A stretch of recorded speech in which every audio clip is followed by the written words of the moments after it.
about anything they can get their hands on.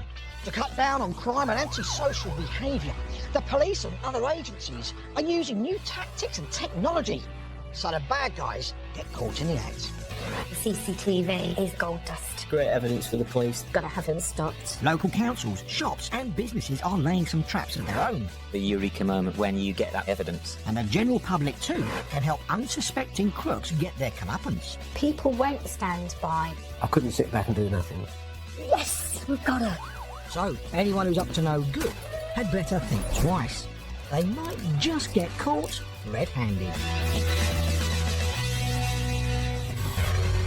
Today, a gang of armed robbers embark on a month-long reign of terror. They're chaotic, these criminals. They're desperate people. The guy with shotgun, very loud, he said, "Don't turn, if you go, I will shoot you." But they haven't counted on victims who fight back. A large group chased them out of the shop. Also today, the depth to which some crooks will sink. It's just despicable. They've got no consideration for how people feel about the pets.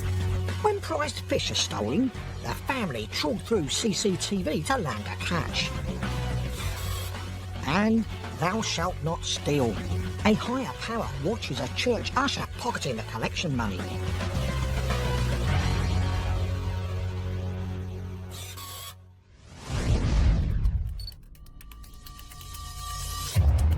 Greater Manchester, and the police are on the hunt for an armed and dangerous gang. They're running around the streets with a shotgun.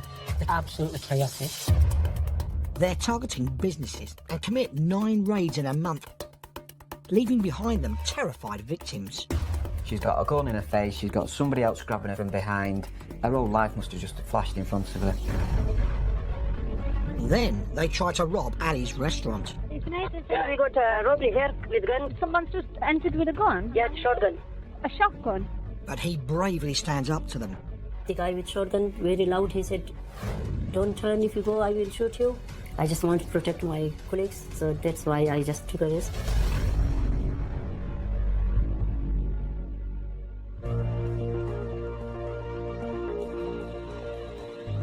With a population of nearly 3 million, Greater Manchester is one of the largest metropolitan regions in the UK, so it has its fair share of serious crime. To tackle it, Greater Manchester Police has a division called the Serious and Organised Crime Group. Robert Cousin works as a detective inspector, and Richard Castley as a detective sergeant. We've got specialist skills to tackle professional criminals. That's where we're brought in. So that's the most sophisticated criminals that you have really in society. You never know what you're coming into, you never know when you're going to be going home, but it's something that I'm passionate about, and luckily I've got a team that are really passionate about it as well. Been in the police 16 years. I've always wanted to be a police officer since I was a small kid. And the team are about to be tested by a highly active and violent gang of armed robbers. A May evening in Chorlton, Manchester. It's just after 9 p.m. at this bookmaker's when 2 men burst in. One's armed with a shotgun. He points the gun at the face of the cashier and demands he opens the shop safe. Deciding the cashier isn't moving fast enough, the robber hits him over the head with the shotgun. Finding only a small amount of cash, the 2 masked men leave. This isn't something that happens every day of the week. This is a really serious violent crime. And you can see how close that shotgun is, right at his head. He must have been absolutely petrified.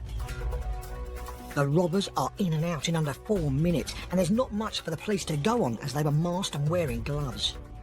It was a really difficult investigation. We didn't know who the people were who were responsible. There was no intelligence coming in from the public to say who was responsible.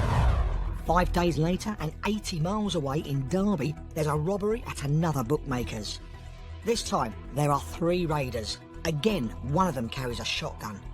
The police believe it's the work of the same gang. A shotgun is not the most common weapon to be used in an armed robbery, contrary to popular belief. You then got the description of the males wearing face coverings described as bandanas. Again, the gang commit the robbery in minutes, but 2 of their faces are captured on CCTV as they escape. This is the gunman. Unbeknown to him, there was a camera that caught him just as he left and as he pulled down his bandana. It's like a picture you'd have on your mantelpiece at home. It's that clear, you can see this person's face. It's a great lead, but it doesn't bring an immediate result. Basically, we searched our entire Greater Manchester police system to try and identify this male and just couldn't find him anywhere. And that causes a great deal of frustration. But they're about to have more luck identifying the other robber wearing the sunglasses. A witness comes forward with the number plate of the gang's getaway car. The vehicle was identified as being hired in Manchester, so inquiries were conducted and the vehicle was stopped. One of the suspects was arrested. The man found driving the car is 25-year-old Omar Berryman, and he has a distinctive pair of sunglasses with him. When we look at the CCTV, it's clear to see that the sunglasses recovered in the car is the same sunglasses as been worn by one of the offenders during the offence. Berryman's held in prison, while the police go after the rest of the gang. They're a man down, but they aren't about to stop. Their next target, a fast food restaurant. Ali works here as a shift manager. He originally came to this country in 2000 as a refugee from Afghanistan. 15 years before I moved here in UK, started living here. Very happy here. Happy family, happy life. Then one Friday night, when the restaurant is about to close, Ali is on duty working in the back office. I was catching up tills in the office around 10:55. Ali has cash on the table, which he's just about to put into the open safe. But then the assistant behind the counter is confronted by a terrifying sight. A masked man with a shotgun bursts in, followed by two others. She ran in office and came, screamed, guys with gun. Straight away I checked the camera and I saw the three guys with mask and gloves. Ali could and really should have stayed in the office, but he makes the decision to face the robbers to help his colleagues and customers get to safety. I had the option to do not go on front, but I thought maybe they come in the office or maybe they harm my colleague. So as I was shift manager, I think it's my responsibility to protect my staff. Now, Ali's at gunpoint. The raiders demand he open the tills. The guy with shotgun, he seems very angry and he was very loud. But Ali has lived through dangerous times in Pakistan and Afghanistan, so he doesn't scare easily. I've seen guns before, a couple of times. I just want to protect my colleagues. So that's why I just took a risk. Ali turns his back on the robbers and heads towards the office. The guy with shotgun, very loud, he said, "Don't turn, if you go, I will shoot you." I didn't give him chance to take any action. I just turned away and then went into the office. It's a big risk. Once in the office, Ali shuts the open safe.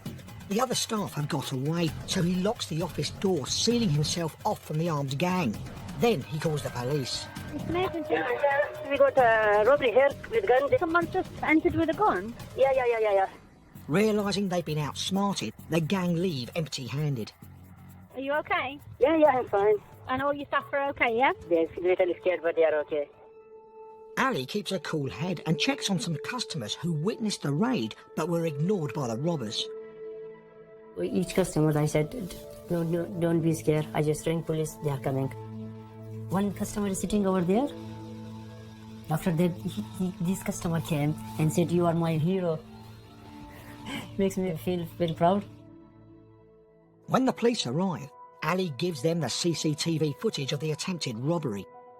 There's never really a silver lining in these types of offences because you've always got victims there. However, on this occasion, they were unsuccessful. Our concern is they're going to continue committing these offences whilst we're looking for them, while we're trying to identify who they are.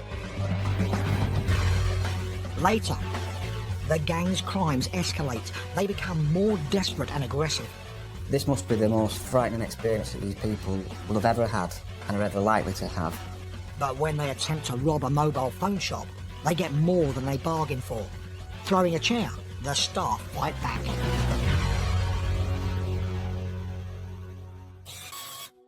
The likelihood of anyone being caught up in an armed robbery like this is thankfully extremely slim. But if we are unfortunate enough to come face to face with violent criminals, there are steps we can take to help avoid getting hurt. Fighting back is an absolute last resort when you're faced with an offender with a weapon. It can actually make the situation worse. This is not the movies. It hurts. So your life's far too precious. Don't get involved. Never be ashamed to run away from the crime or to hide. There is nothing more important than your life. The description of a weapon can prove absolutely vital to a criminal investigation. Whether or not it's a long-barreled weapon, short-barreled weapon, the type of knife, that will help us. In this situation, the offenders were masked, but it's surprising how much evidence you can still gather. What accent do the offenders have? How many are there? Do they call each other by a name or a nickname? And all of this is absolutely essential.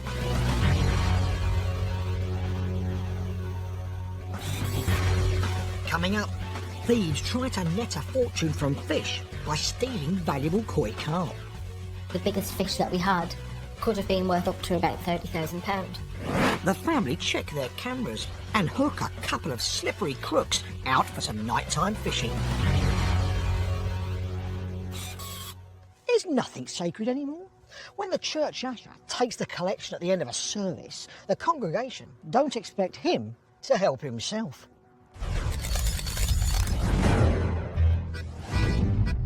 Now, only in America, these pictures taken by a hidden camera show a man who's at a church service.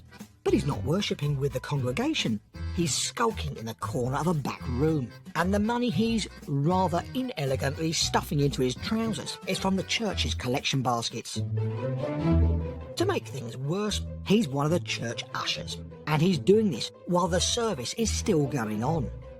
Still, his sins are being watched from on high. Well, certainly by this secret camera. Suspecting someone is stealing from the collection fund, church officials have informed the police, who've set up a sting operation to catch the culprit. As well as the camera, there are plainclothes officers sitting amongst the congregation. Oblivious, the man continues to collect the church's collection into his own pockets, every last coin and cheque. He then returns to join in the service. Found with nearly $350 on him, the uncharitable usher at first claims it's all his own money. May he be forgiven?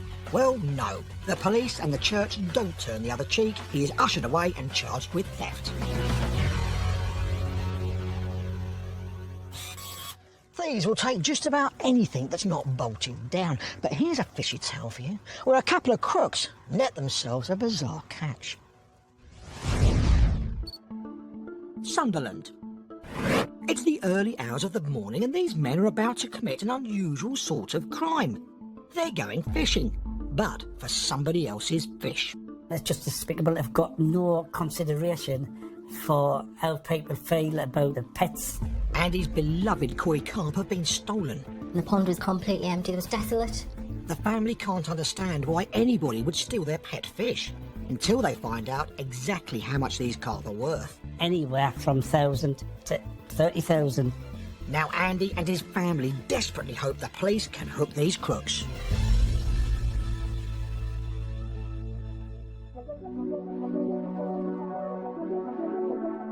Fish and fishing have been important to Sunderland over centuries.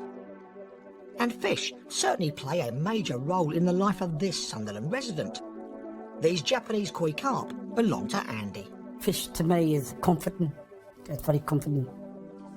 They're nice to watch, they're nice to see, they're nice for the grandkids, and they're tranquil. It's something nice for you just to sit in the garden and enjoy with your family. Koi carp can live to over 50, and the first two Andy bought are nearly 30 years old.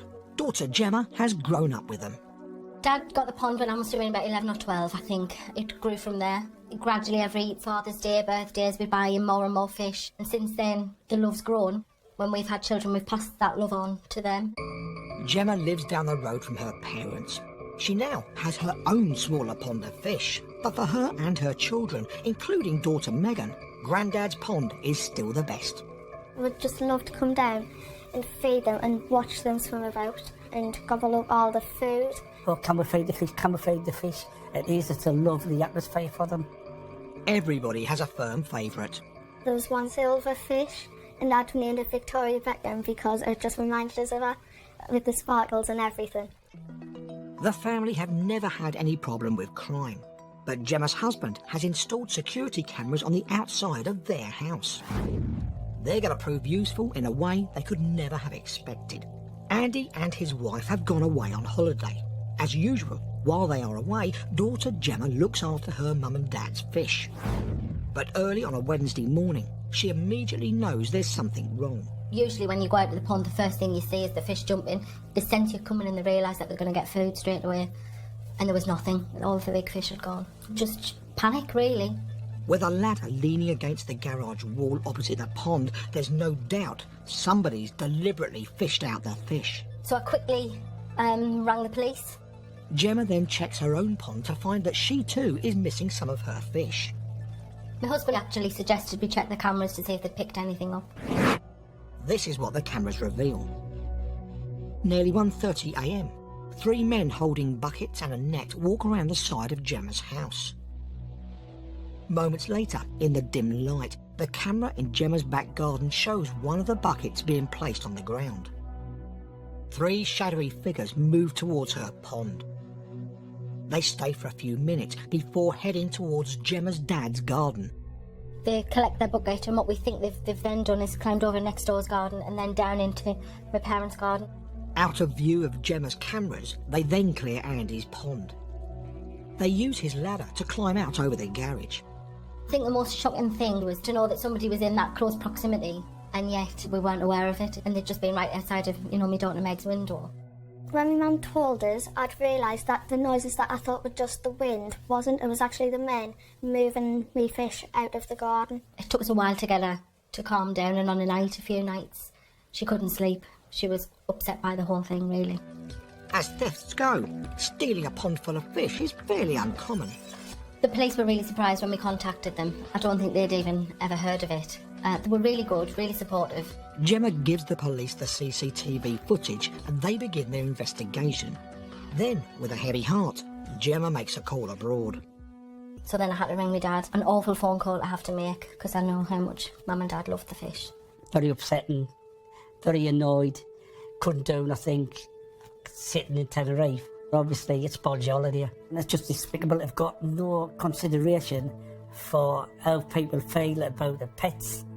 When the police ask what the fish are worth, Andy has no idea. I couldn't put a price on them because you can't value a pet because it's not something you would sell. But when Andy does look up how much his koi carp could be worth, he's stunned. Anywhere from 1,000 to 30,000. Quite astonished, really, that they were valued that much. But the footage from Gemma's cameras means the net is about to tighten on these fish thieves. After the images are circulated around Sunderland, a local police officer recognises 2 of them, and the pair prove to be an easy catch. Police officer, he told us that when he'd gone into their house, he'd actually found some of the koi carp in the bathtub. There was some still in the plastic tub buckets, in the bathroom as well, and they were trying to hide them. The haul of exotic fish at the thieves' house comes from a number of ponds. Amongst them, they find some of Andy and Gemma's carp. They shouldn't have done it because we'd looked after them for years and they just took them and thought nothing of it. In court, a 21-year-old and a 25-year-old man admit 3 counts of theft and criminal damage. They are both placed under curfew, electronically tagged for 3 months and ordered to pay compensation and costs. Oh, we'll feed the fish. Some of Andy's fish, including the eldest, were returned. He's now installed CCTV cameras and other security devices in his garden to help keep a better eye on his freshly restocked pond. And obviously, it's back to where it was, which is quite satisfying. I was just pleased that my mum and dad managed to get some back so they can enjoy some happiness again.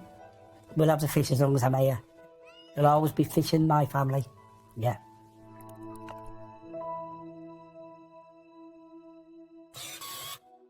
Now, these 2 men are out on a day trip, or rather, a day's tip. Salford Council in Greater Manchester are cracking down on illegal rubbish dumping, and one of their CCTV operators zooms in on this pair, who have been throwing bin bags and boxes out of their car. After watching this man with trouser trouble and his buddy kick rubbish into the Budlier, the operator then sets the camera in position, ready to capture the number plate as they drive off. The council are shocked to discover the car belongs to a man from Eastbourne, East Sussex, and that he has driven nearly 300 miles to fling out his junk in Salford. But his far-flung fling is going to prove very expensive. He's taken to court and ordered to pay fines and costs, totalling £850. Throw in the petrol costs on top of that, and he really should have stayed at home.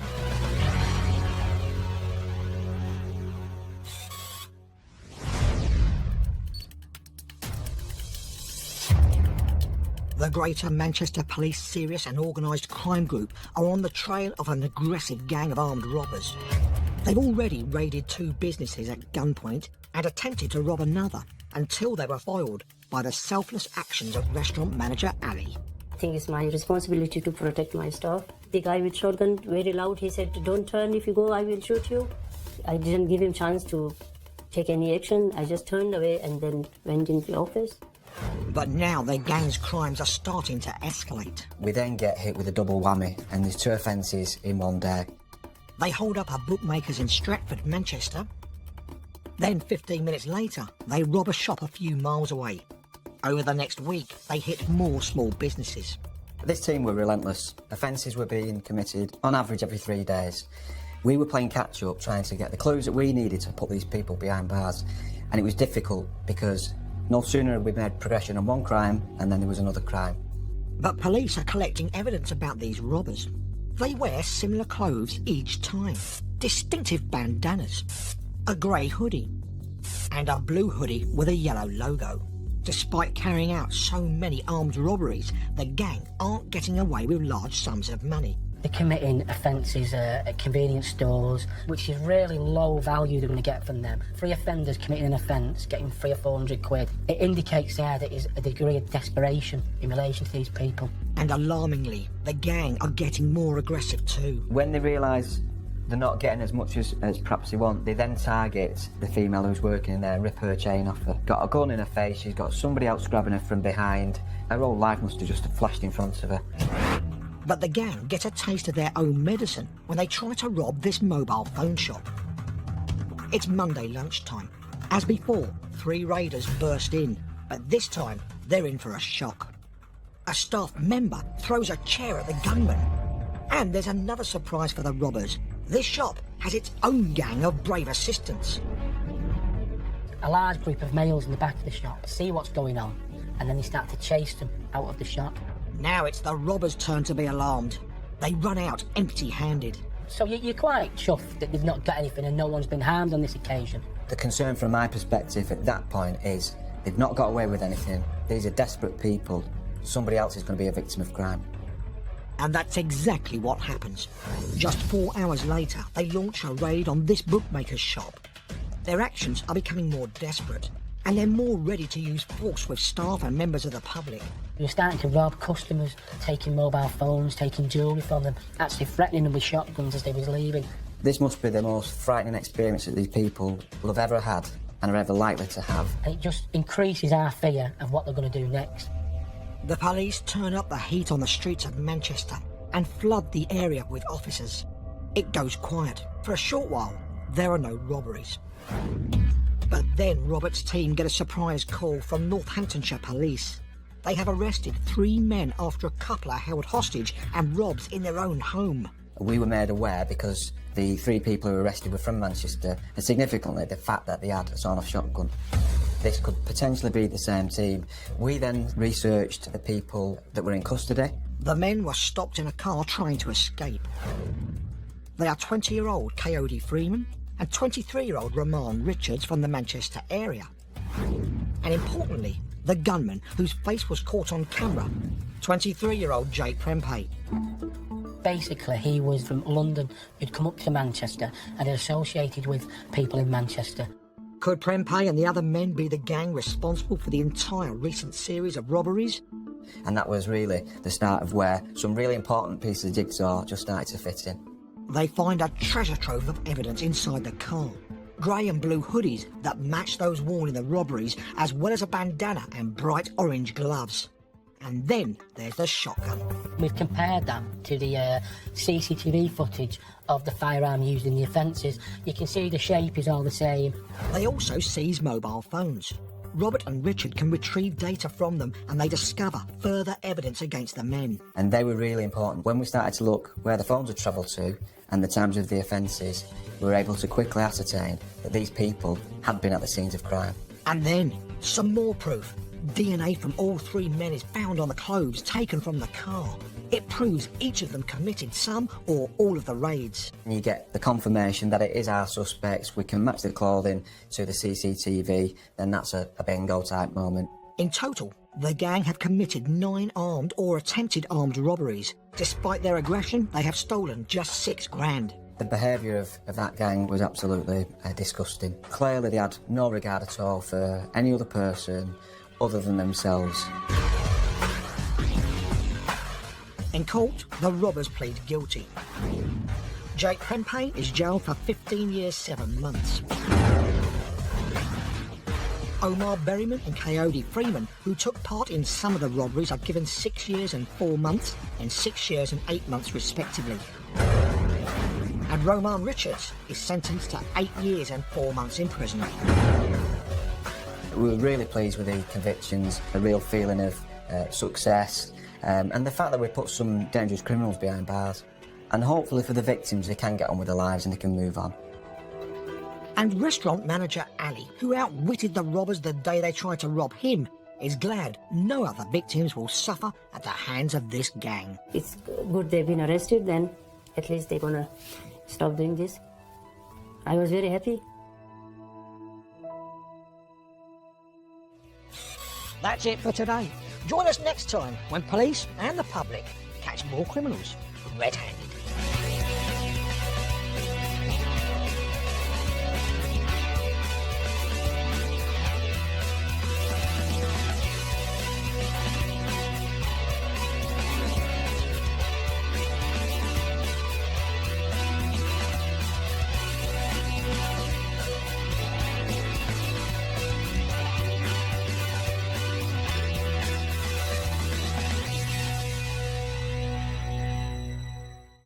About anything they can get their hands on. To cut down on crime and antisocial behaviour, the police and other agencies are using new tactics and technology so the bad guys get caught in the act. CCTV is gold dust. Great evidence for the police. Gotta have him stopped. Local councils, shops and businesses are laying some traps of their own. The eureka moment when you get that evidence. And the general public too can help unsuspecting crooks get their comeuppance. People won't stand by. I couldn't sit back and do nothing. Yes, we've got her. So, anyone who's up to no good had better think twice. They might just get caught red-handed. Today, a gang of armed Greater Manchester, and the police are on the hunt for an armed and dangerous gang. They're running around the streets with a shotgun. They're absolutely chaotic. They're targeting businesses and commit 9 raids in a month, leaving behind them terrified victims. She's got a gun in her face, she's got somebody else grabbing her from behind. Her whole life must have just flashed in front of her. Then they try to rob Ali's restaurant. We got a robbery here with gun. Someone's just entered with a gun? Yeah, shotgun. A shotgun? But he bravely stands up to them.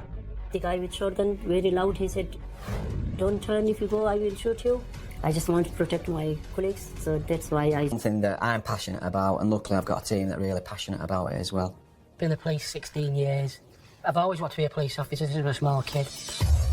And the team are about to be tested by a highly active and violent gang of armed robbers. A May evening in Chorlton, Manchester. It's just after 9 p.m. at this bookmaker's when 2 men burst in. One's armed with a shotgun. He points the gun at the face of the cashier and demands he opens the shop safe. Deciding the cashier isn't moving fast enough, the robber hits him over the head with a shotgun. Finding only a small amount of covers, embark on a month-long reign of terror. They're chaotic, these criminals. They're desperate people. The guy with shotgun, very loud, he said, "Don't turn, if you go, I will shoot you." But they haven't counted on victims who fight back. A large group chased them out of the shop. Also today, the depth to which some crooks will sink. It's just despicable. They've got no consideration for how people feel about the pets. When prized fish are stolen, the family trawl through CCTV to land a catch. And thou shalt not steal. A higher power watches a church usher pocketing the collection money.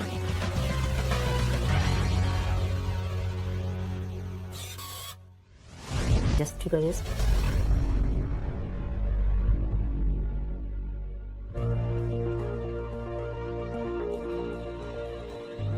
With a population of nearly 3 million, Greater Manchester is one of the largest metropolitan regions in the UK, so it has its fair share of serious crime. To tackle it, Greater Manchester Police has a division called the Serious and Organised Crime Group. Robert Cousin works as a detective inspector, and Richard Castley as a detective sergeant. We've got specialist skills to tackle professional criminals. That's where we're brought in. So that's the most sophisticated criminals that you have really in society. You never know what you're coming into. You never know when you're going to be going home. But it's